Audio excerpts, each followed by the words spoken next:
Hey everybody, in this video, I'm going to be going through and highlighting some of the important notes that I've taken out of Hal Elrod's book, The Miracle Morning.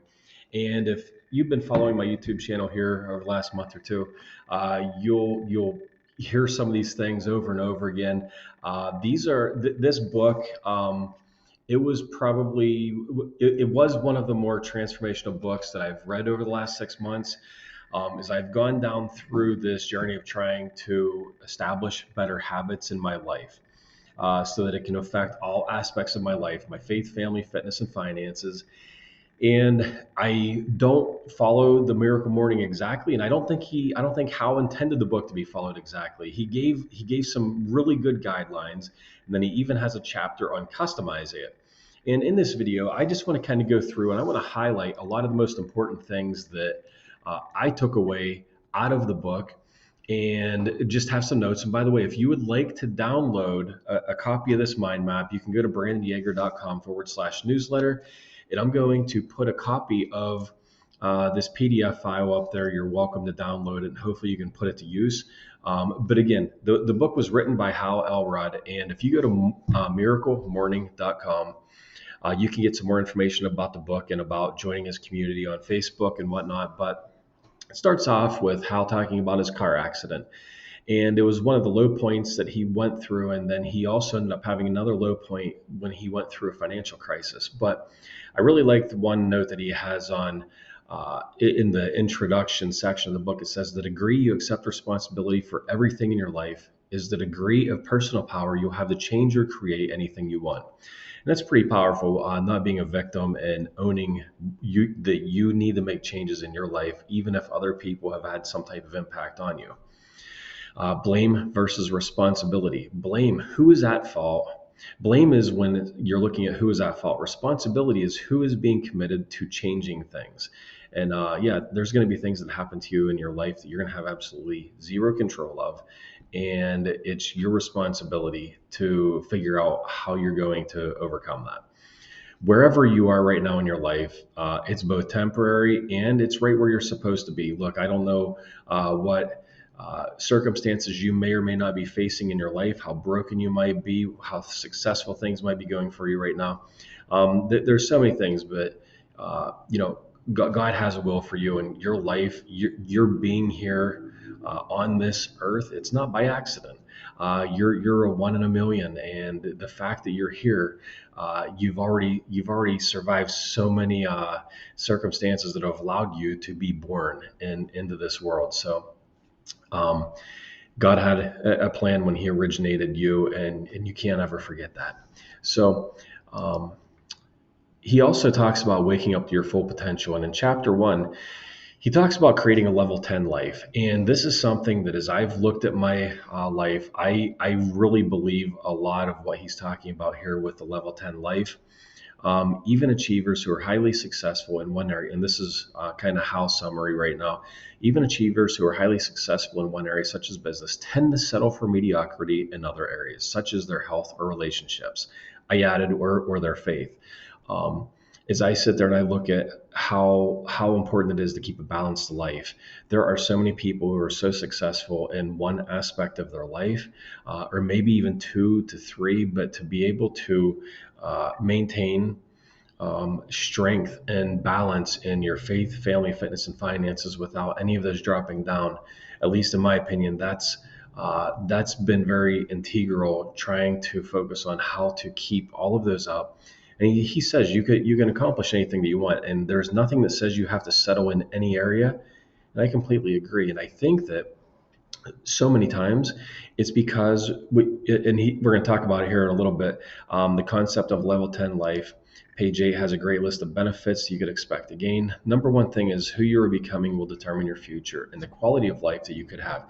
And to a large extent, that's absolutely true. I have this 4-leaf clover on my website, and it's for several reasons, but really it's because luck has nothing to do with it. It's about us taking the actions that are going to make us move in the right direction that we're looking to desire, whatever that looks like for your life. And that is really where you need to be focused on that end of things. So Chapter 2 is being born out of desperation. He began running. He even hated the thought of it. And his first challenge, page 17, is finding time. Everybody wants to find more time. And this is what I was starting to allude to right up here. I think that we all want to find this extra time to be able to live these more balanced lives. But the fact of the matter is, and it may just because we're just not taking the time to do it, we don't plan for success in all of those areas of our life that matter to us. We don't take the time to chisel out to spend with our spouse. We don't take the time to read more into the Bible. We don't take the time to exercise for 1 hour a day. We don't take the time to plan out what we're going to eat that day. We just go, and because we're so busy and hectic, we just go and we dive into fast food. Yeah, but I think it's interesting. Everybody wants to find more time. I think that that's definitely reality for just about everybody. The challenges of not doing more, tired time and tangents, and he chose 6 activities, 10 per activity. He chose meditating, reading, affirmations, visualizing, journaling, and exercising. I'm going to talk about some of that stuff here a little bit deeper, but he has these statistics in here. He under chapter 3, he calls it the 95% reality check, and according to the SSA, which I think is the Social Security Administration, talks about 100 people, and this is, I guess, under the terms of like financial success. 100 people will start at the start of their careers and track for 40 years. So basically, if somebody's like 20, 25 years old and looking at where they're at 40 years later, 1 will be wealthy, 4 will be financially secure, 5 will be continuing the work. So that's 10 out of the 100. 36 will already be dead. That's kind of a sobering statistic right there. And 54 will be broke and dependent upon family, friends, or the government to take care of them. Basically, they'll be simply living off of Social Security income or something along those lines and not have enough savings set aside to do anything more prolific along those lines financially. But essentially, only 5% are financially secure. So he's saying that there's 3 steps to not be part of that 95. Number 1 is to acknowledge where we are. Number 2 is to analyze the causes of mediocrity. And I found this to be pretty interesting. I think this is one of my biggest takeaways. He talks about the rearview mirror syndrome. Who we were is who he's saying who we were is who we'll always be. We carry stress, failures, fears, and worries from our past. And this is, again, one of the causes. If that's our mentality, then we're never going to be able to break free from those failures or stresses. Lack of purpose, asking people what is your life purpose? And most people are simply in survival mode. And I think that under lacking of purpose, I think this is really kind of being intentional about asking God what his will is for our life, and our purpose and glorifying him. So I think being able to find that purpose and letting it be driven and led by your faith is huge. So isolating incidents, assumption that each individual bad choice is only standing by itself. Lack of accountability in the church sphere, life groups. If you're an Alcoholics Anonymous, groups are stronger together. And basically, the people are able to rely on other people. And he has a pretty neat thing here. Every achievement kids under the 18 make is largely thanks to the accountability by their parents. That could be getting your homework done, eating your vegetables, getting to the school bus stop on time. But once people turn 18 years old and they're out on their own, then the micromanaging by the parents, it kind of falls by the wayside and leads to oftentimes if we don't teach our children how to establish and form good habits, then once they become adults, they're not going to be any better at it because it's not something that's being taught in school. If you have a mediocre circle of influence, if you're lacking personal development, there's a quote there, Jim Rohn, basically your level of success in every area of your life will largely parallel your level of personal development. If you know that you're lacking in a particular aspect of your life, being able to dive into that and research it and study it deeper, and then being able to implement the systematic changes that are going to allow you to achieve, that's really where you want to get to that point. And that's something that I'm striving for day in, day out, is to be more aware of developing good habits that are going to lead to success in the 4 areas of my life that I'm really focused upon. So, knowledge, skills, beliefs, lack of urgency. People die young, and this is just a personal note here. Not this isn't out of Hal's book. It was a blessing that I had a stroke at age 44. He talks a little bit here shortly about the feeling of Christmas every single morning, and I can completely understand what he meant by that. He said that people live in the someday mindset. Page 44, perpetual procrastination. Sorry about the misspellings there. Unfulfilled potential and regret. He talks about drawing a line in the sand. If you do the same actions, you will continue to get the same results. Chapter 4. Why did you wake up this morning? Seriously, do you have to go to work? Do you have to let the dog out? Do you have to get the kids to school? Or can you change your tone to you get to do something? Only a small percentage of the people are living their dreams. Like they're waking up every single morning with this wonder and belief about their day and about how good it is and the joy that they can have in their life. And he talks about if not now, when. And he has some good questions on page 51 that you should ask yourself, and I'd encourage you to do that. How to believe you need less sleep. So this was a pretty interesting series of experiments that Hal did with himself. He basically, two different things. He looked at if he varied his hours of sleeping, whether it was 9 hours to down to 4 hours. But before he went to bed that night, he told himself that he hates that he has to get up early. He has a negative thought, negative connotations about it, and that he's going to bed hating every single second of whatever that amount of time is. He found that there was really no difference. Then he flipped it 180 degrees, went to bed with positively telling himself that, hey, you know what, I'm only getting 4 hours of sleep tonight. That is more than enough that I need to be successful with everything that I want to accomplish the next day.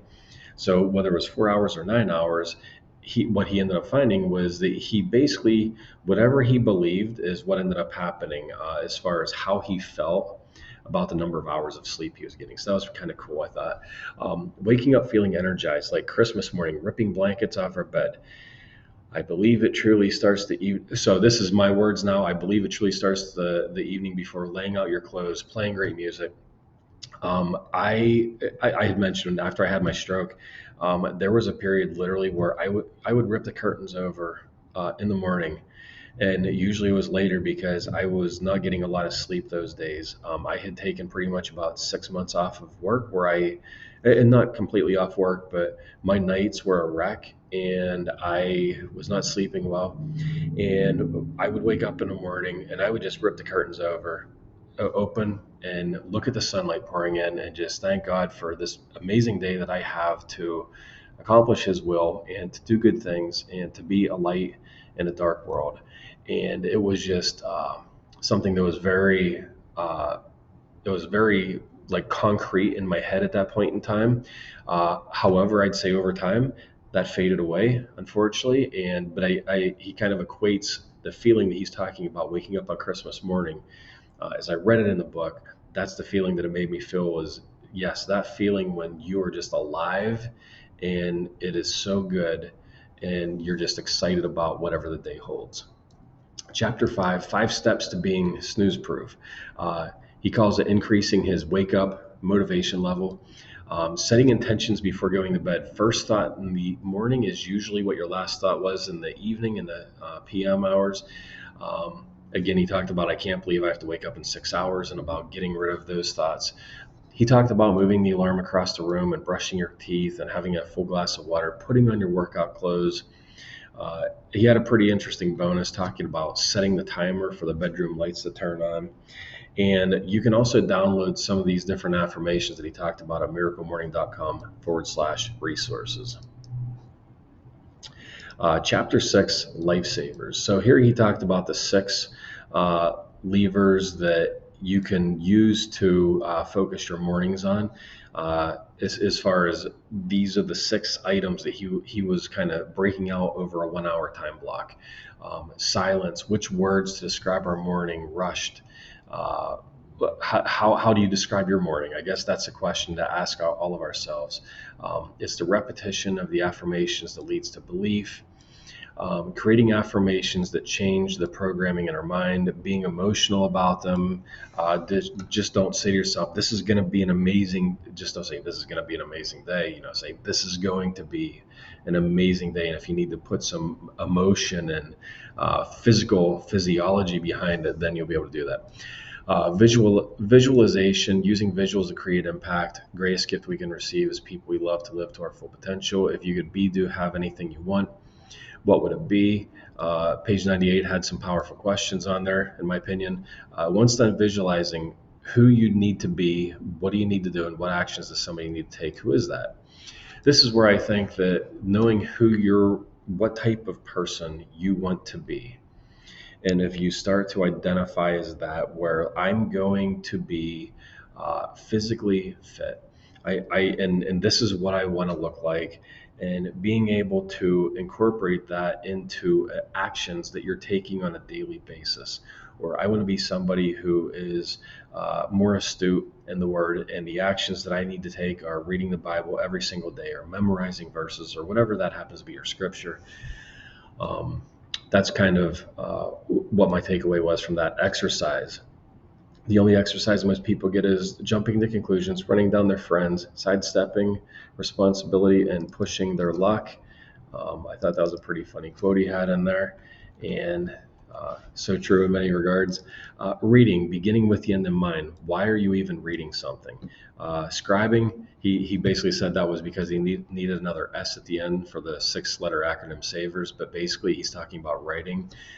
His favorite was journaling, and he feels that helps to close the gap as you look back on over time, like through your journal or diary or whatever it is that you're keeping. And then he goes through and explains how that was broken out over the 60 minutes, what that looks like. Numbers chapter 7, he talks about the 6-minute miracle morning, and basically he takes 1 minute for each of the letters.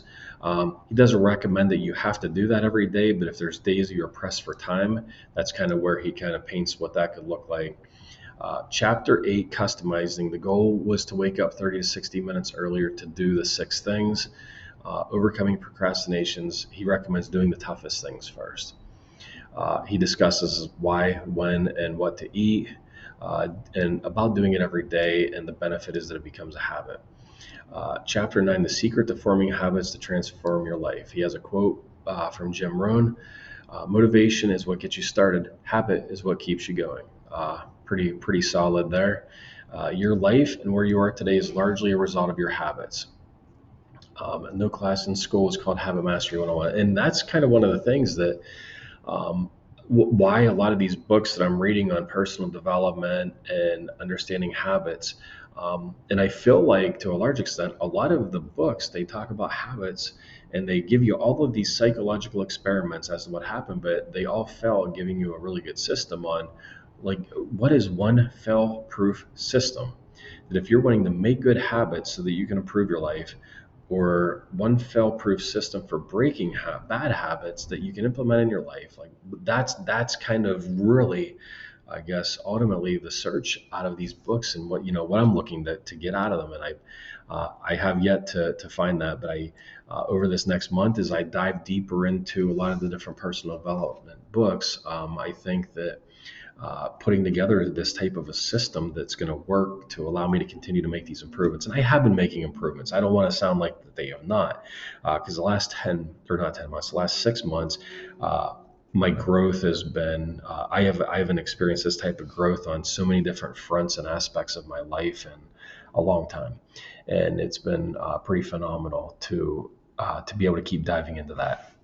Anyway, he talks about how long does it take for something to become a habit. His experience through coaching different people has been about 30 days. He talks about the 3 phases. Days 1 through 10 are unbearable. 11 through 20 is uncomfortable. 21 through 30 is unstoppable. This is where the transformation actually occurs. And and he's saying, like, your identity is changing because your belief system is changing. He put together a plan to train for a marathon based on a book.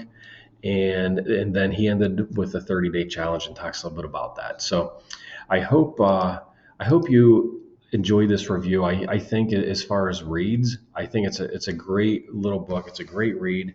I highly recommend it if it's one that you have not already been through, especially if you have been thinking about what you can do to improve your life and be more focused and disciplined about managing your time. And like I said, I use this, but I've definitely customized it to my morning. And now I feel like I have my morning completely firing on all cylinders right now. And I utilize my binder, my Future Self Rocks binder. And we'll talk about that in another video at some point here. But anyway, hope you enjoyed it. If you enjoyed it, subscribe to my channel, give me a thumbs up, like if you have any questions or comments, and if you want to download this, you can head over to brandonyeager.com/newsletter and get a copy of this PDF file. All right, we'll talk to you in the next video.